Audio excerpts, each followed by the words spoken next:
Good evening students. आज जो हमारे स्कूल में correct form of the verb का जो टेस्ट हुआ था, मैं उसको वापस आपके जो आंसर है वो चेक करवा रहा हूँ। तो एक बार आप इनको चेक कर लें सभी। टेस्ट सीरीज आपके हैं 10B/21। ये आपकी टेस्ट सीरीज है। क्लास 10th के अंदर ये टेस्ट हुआ था आज हमारे। मैं वापस इसके आपको आंसर चेक करवा रहा हूँ, तो एक बार आप इसके आंसर चेक कर लें।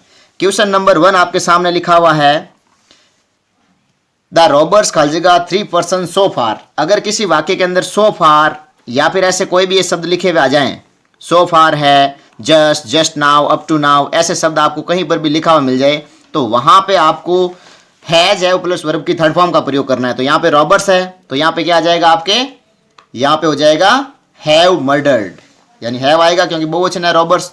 Question number 2 the sadhus have, sadhus खालीजगह द मंथर्स जस्ट। अब देखो इसमें भी जस्ट आ गया, जस्ट नाउ आ जाओ, चाहे येट आ जाओ, कुछ भी आ जाओ, इसमें भी आपको हैज हैव के साथ वर्ब की थर्ड फॉर्म का प्रयोग करना है। यहाँ पे हैव आएगा क्यों, क्योंकि यहाँ पे साधुज बहुवचन है, तो बहुवचन के साथ आपको हैव का प्रयोग करना है और साथ में वर्ब की कौन सी फॉर्म आ जाएगी, थर्ड फॉर्म आ जाएगी। क्वेश्चन नंबर 3 माई ब्रदर खालीजगह द रेड फोर्ट येट, और आगे लिखा है नॉट सी।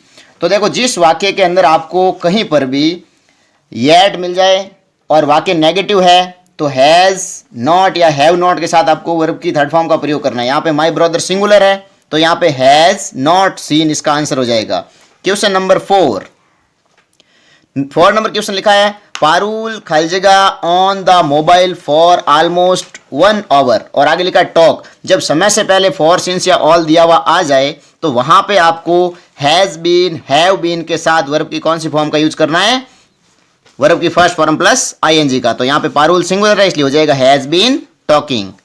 नेक्स्ट लिखा है क्वेश्चन नंबर 5 राउडी स्टूडेंट्स खालीजगह the furniture of the school last week. अगर किसी वाक्य में लास्ट डे, लास्ट मंथ या लास्ट वीक, लास्ट के साथ में कोई भी टाइम लिखा हुआ आ जाए तो वहां पे हमेशा वर्ब की कौन सी फॉर्म का यूज होता है, सेकंड फॉर्म का। और अगर वाक्य नेगेटिव है तो डिड के साथ या डिड नॉट के साथ वर्ब की कौन सी फॉर्म आ जाएगी, फर्स्ट फॉर्म। तो यहाँ पे इसका हो जाएगा आपके सेकंड फॉर्म, ब्रेक की सेकंड फॉर्म हो जाती है ब्रॉक, तो ये आपका क्या होगा आंसर।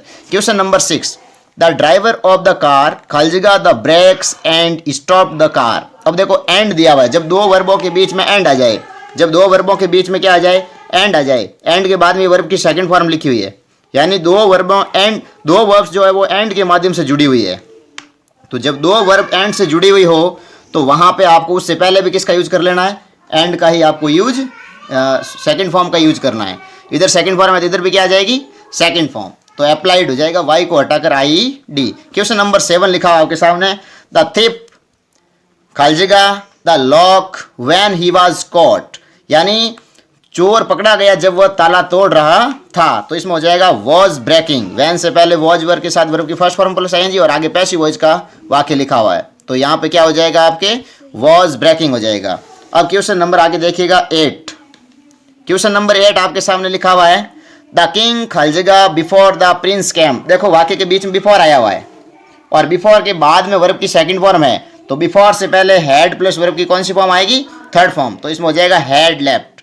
उसके बाद में क्वेश्चन नंबर 9 द वेटर खालीजगह the coffee after everyone finish their meals. अब देखो इस वाक्य के अंदर आफ्टर आया हुआ है, क्या आया हुआ है, आफ्टर, और आफ्टर से पहले खालीजगह है तो देखो बाद में क्या आया हुआ है, तो बाद में आपकी वर्ब की सेकंड फॉर्म आई हुई है। जब आफ्टर के बाद में सेकंड फॉर्म है तो आफ्टर से पहले हेड प्लस कौन सी फॉर्म होगी, थर्ड फॉर्म, तो हेड सर्वर्ड हो जाएगा।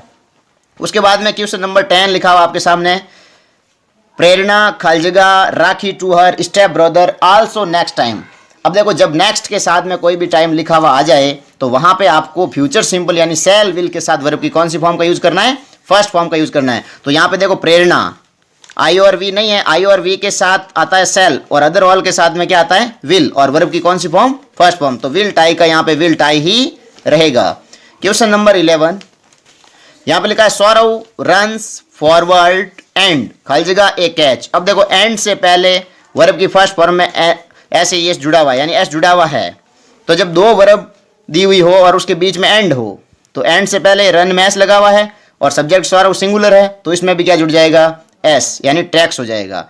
उसके नंबर क्वेश्चन नंबर देखो 12 ही नेवर खालीजगह द ट्रूथ, और आगे लिखा हाइड जब वाक्य में नेवर लिखा आ जाए, always, daily, generally, usually, seldom, rarely ऐसे शब्द आपको कहीं पर भी लिखे हुए मिल जाए तो वहां पे प्रेजेंट सिंपल का यूज किया जाता है। तो यहाँ पे ही सिंगुलर है इसलिए वर्ब भी सिंगुलर आएगी, यानी उसके पीछे एस या ईएस जुड़ जाएगा।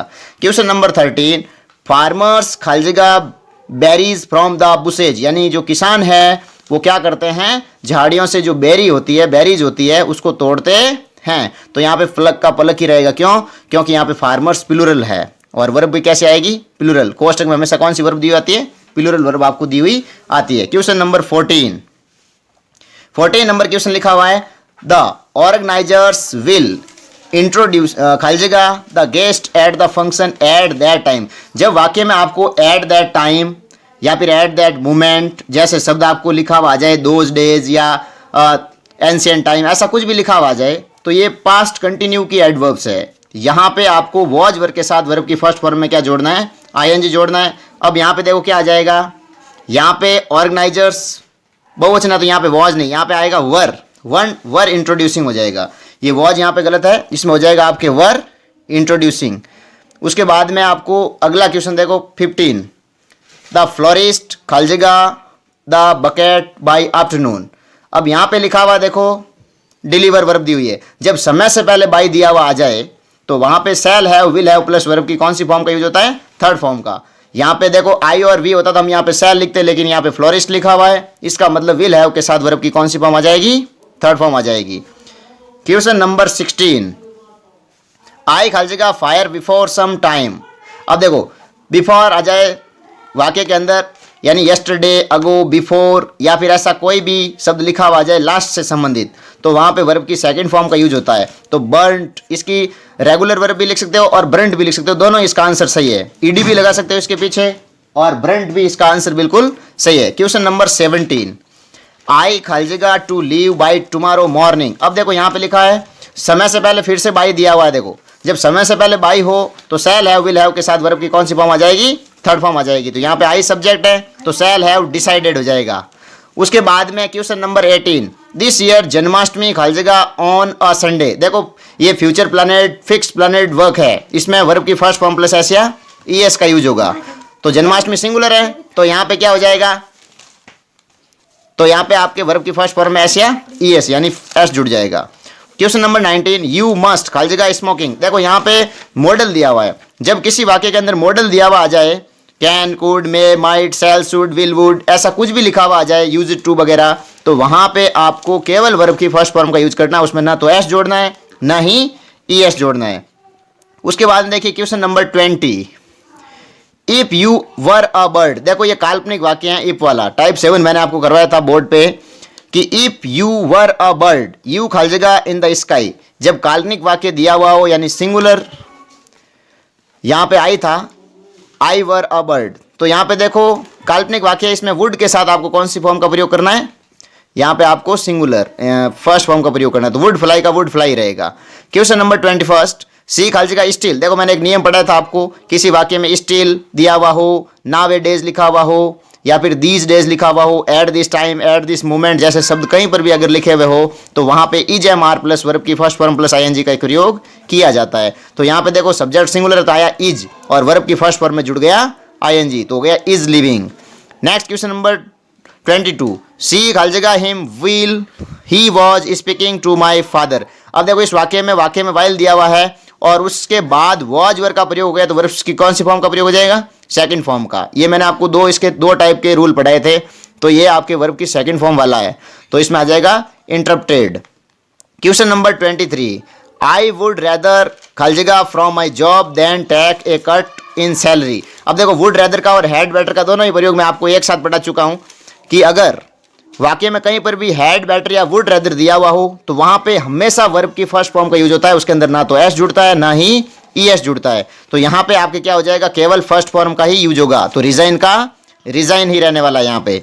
उसके बाद में क्वेश्चन नंबर 24 देखिएगा, इसमें लिखा हुआ है Alex had completed the task before the teacher ask. अब देखो वाक्य के बीच में बिफोर आया हुआ है और बिफोर से पहले आपके हैड प्लस वर्ब की थर्ड फॉर्म आ गई, तो बिफोर के बाद में कौन सी फॉर्म आनी चाहिए, सेकंड फॉर्म आनी चाहिए। तो यहाँ पे आस्क की सेकंड फॉर्म क्या हो जाएगी, आस्क्ड हो जाएगी। उसके बाद में लास्ट क्वेश्चन देखिएगा, द अर्थ खलजेगा अराउंड द सन, और आगे लिखिए रोटेट। तो ये यूनिवर्सल ट्रूथ का सेंटेंस है, और यूनिवर्सल ट्रूथ के अंदर हमेशा प्रेजेंट सिंपल का यूज किया जाता है। अगर सब्जेक्ट सिंगुलर हो तो वर्ब भी सिंगुलर आएगी, अगर सब्जेक्ट प्लूरल हो तो वर्ब भी कैसे आएगी, प्लूरल, तो रोटेट्स हो जाएगा। तो ये थे आज के टेस्ट के कुछ क्वेश्चन, जिनको आप अच्छे से मिला लें और वापस चेक कर लें कि आपका पेपर कैसा हुआ। और अगर आपने अभी तक हमारे चैनल को सब्सक्राइब नहीं किया है तो प्लीज़ एक बार हमारे चैनल को सब्सक्राइब कर लें। हम आगे और बहुत सारी टेस्ट सीरीज आपके लिए लेके आने वाले हैं और क्रैश कोर्स भी लेके आने वाले हैं।